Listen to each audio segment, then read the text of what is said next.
ব্যথা করছে না? না না ঠিক আছে, তেমন কিচ্ছু নেই।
দেখো দেখি কেমন শুকনো বিপদ। হ্যাঁ, কে জানে আবার হাড়গোড় ভাঙলো কিনা। আদি খেতে করো না তো, পুরো ধাড়ি মেয়ে দিনের বেলা চাঁদ দেখতে গিয়ে আচার খেলেন, তার জন্য তোমার পিড়িতে একবারে উতলে উঠছে। তোমার না সবটাতে কিরকম বাড়াবাড়ি। পেছনের ব্যথা লেগেছে তা নয় তো, ব্যথা পেয়েছে কি আমার জন্য পেয়েছে নাকি? কপাল ভালো যে সেখানে আমি ছিলাম না, মানে বলতে আমি তাকে ধাক্কা দিয়ে ফেলে দিয়েছি। সব দোষ ভবানীর কি না? আপদ বেলা নিয়ে কর সারা জামো জ্বলে মর। কি যে হচ্ছে সকাল থেকে, বলা নেই কওয়া নেই। হঠাৎ করে মেজ বৌমার দিদিমা অসুস্থ হয়ে পড়ল, কোনো মানে হয় বলো দিদি? হ্যাঁ হয়তো, হ্যাঁ গো, ওই নিশ্চিত এলে বোধ হয়, বুঝলে? হ্যাঁ, এই যে বড় বৌমা, খবর কি? হ্যাঁ, ডাক্তার কি বললো? ওই ছবি টবি তুলেছে তো? মানে হ্যাঁ রে, হাড়গোড় ভাঙনি তো? না বাবা, হাতটা শুধু একটু মুচকে গেছে, কয়েকটা দিন ক্রিপ ব্যান্ডেজটা বেঁধে রাখতে হবে, আর কয়েকটা ওষুধ দিয়েছে ব্যথা কমার, তাতেই হয়ে যাবে। যাক বাবা, শান্তি হলো। তাই দুশ্চিন্তা করছিলাম না, ভাবতে পারবে না। মেয়ে মানুষ বটে একখানা, সারাক্ষণ হাতে পায়ে কথা কইছে। যাও মা, যাও যাও, উপরে যাও। আজ আর কোনো কাজকর্ম করতে হবে না। হ্যাঁ, গিয়ে বিশ্রাম নাও, নাহলে বেদনা আবার বাড়বে। হ্যাঁ সেই ভালো, যাও। এক বউ বেরিয়ে গেলেন, আরেক বউ হাতে গামছা বেঁধে চলে এলেন। আছে সব কাজ করবার জন্য ভবানী তো আছেই, সে তো ভাঙেও না মচকায়ও না।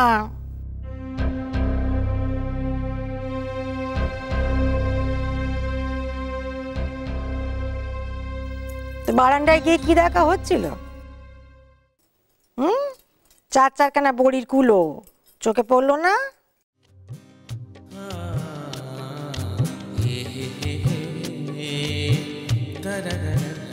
কি হয়েছিল? কি আকাশে রামধনু উঠেছিল নাকি কারো চাঁদ মুখ চোখে পড়ে গেছিল? মা মা আমি দোকানে যাই। দাঁড়া দাঁড়া দাঁড়া, চুপ করে দাঁড়া। ওরে তোমাকে যে ভগবান দুটো ডাবা ডাবা চোখ দিয়েছে, কি করতে দিয়েছে গো? তোর হাত মুচকে গেছে, তা সেরে যাবে সে আমি জানি, কিন্তু আমার যে মহাক্ষতিটা হলো, কতখানি ডাল বাটার বড়ি গোবর ল্যাপা হলো, তার কি হবে শুনি? আমি যাই মা। যা হওয়ার হয়েছে, ও তো ইচ্ছে করে কিছু করেনি। এরকম অ্যাক্সিডেন্টও আমারও হতে পারে, তোমারও হতে পারে। কি আশ্চর্য বলো দেখি। আমার তো হয় না, আমার তো সারা জীবনে এরকম অ্যাক্সিডেন্ট হয় না। আর তুমি তাও তো বাপু, তুমি তো পারলে বড় বৌমা নামে ভক্তি সভা খুলে গুণকীর্তন করতে বসো।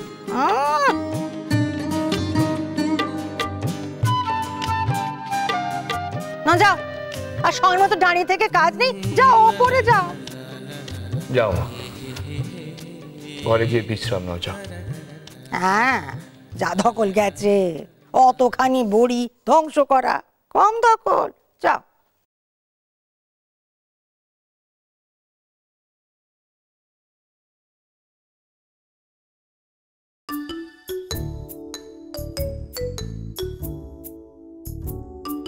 নিশিত, হ্যাঁ বড় বৌমার হাত মুচকেছে, পা নয়।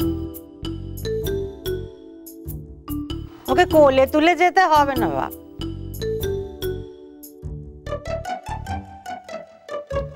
যাক বড় বৌদি, তুমি এসে গেছো। উফ, আজ যে কি হলো, আজ দিনটাই কেমন খারাপ। দেখো, তুমিও বেরোলে আর ওদিকে মেজ বৌদিরও ফোন এলো। তার দিদিমার তো এই যায় সেই যায় অবস্থা গো। জানি। আর কোনো ফোন এসেছিল ওদের? না। হ্যাঁ গো, ওরা বেরোবার পর আর কিছু তো জানালো না। বাবা, ওনাকে কোন হাসপাতালে ভর্তি করেছে আপনি জানেন? আর কি যেন একটা নাম বললো, কি Subhashini Memorial hospital. Subhashini Memorial, নামটা কেমন যেন চেনা চেনা লাগছে।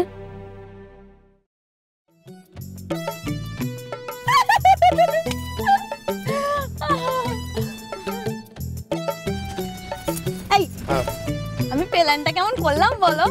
হ্যাঁ, তোমার আমার জন্য গর্ব হচ্ছে না?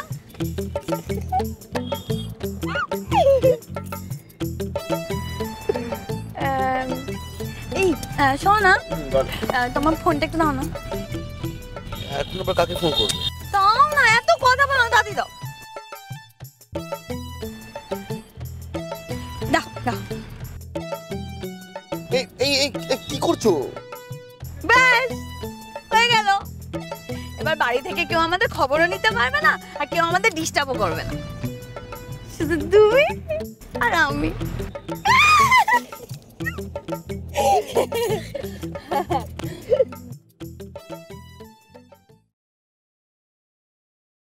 বড় বৌমাকে এখন আর ডাকতে হবে না, এলেই তো সমস্ত কাজে একা হাতে সারতে গিয়ে আবার বিপত্তি বাঁধাবে। সবার সব খাওয়া দাওয়া হয়ে যাক, তারপরে তুই সমস্ত খাবার জোগাড় করে সাজিয়ে গুছিয়ে দিয়ে আসবি বড় বৌমাকে।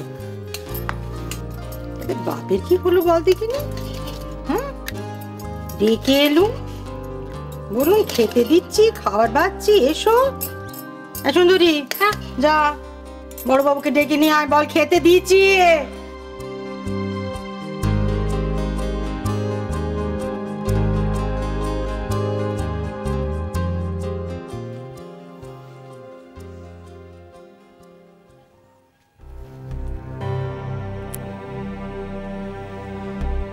সুভাষিনী মেমোরিয়াল,